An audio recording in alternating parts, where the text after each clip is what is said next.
Je vais passer la parole à Madame Christelle. Donc, Madame Christelle, vous avez la parole. Merci Louise. Bonsoir à tous. Moi, c'est Christelle Feza.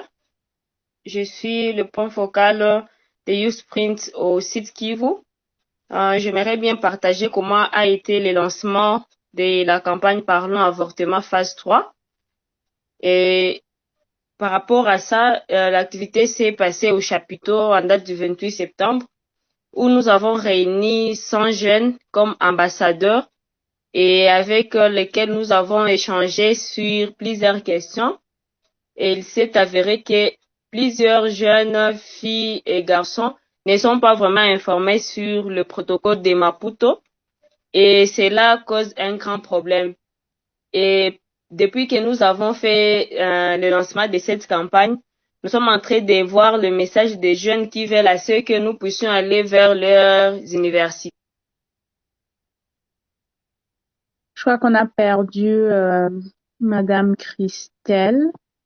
Bon, Monsieur Benjamin, vous avez la parole. Merci beaucoup, Louise, pour la parole. Je crois que ma connexion bug ce soir. Je suivis attentivement les interventions de dames qui venaient de parler, qui mettent l'accent sur le fait que la contraception devrait d'abord être vulgarisée.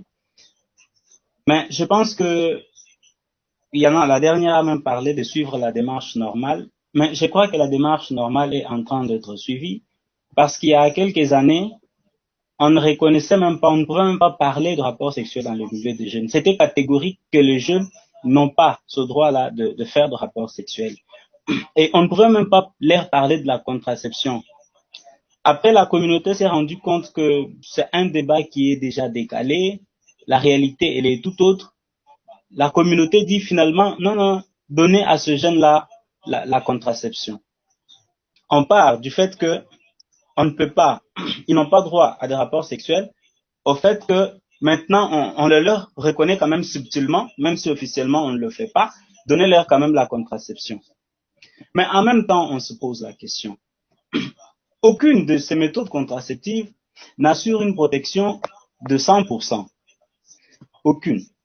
Alors, et d'ailleurs, pour parler de la contraception, moi je pense que notre pays vulgarise assez la contraception, parce qu'il y a d'ailleurs, il y a peu, et c'est l'année passée, il s'est organisé à un plus haut niveau la conférence nationale sur le repositionnement de la planification familiale.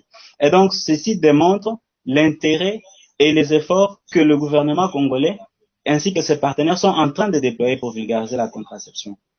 Mais en même temps, dans la communauté, quelle est la réalité? C'est vrai qu'on reste un peu dans ce qui est théorique. Il faudra qu'on vulgarise la contraception, il faudra que les jeunes n'aient pas de rapport sexuel. Ça, c'est très bien. Mais c'est théorique. La réalité sur terrain, elle est tout autre. Moi, je suis médecin stagiaire aux cliniques universitaires. Il y a 4 jours, nous avons reçu une jeune fille de 14 ans qui vient toute saignante pour avortement interne. Et ce qui est bizarre, c'est que cette jeune fille était amenée par ses propres parents, sa propre maman, qui l'a amenée en train de saigner aux cliniques pour qu'on puisse la prendre en charge. Il y a même des jeunes qui ne veulent pas de cette contraception, qui préfèrent y aller sans protection. Tout simplement parce qu'il s'est dit dans la communauté, par exemple, que le préservatif rend stérile, des choses comme ça.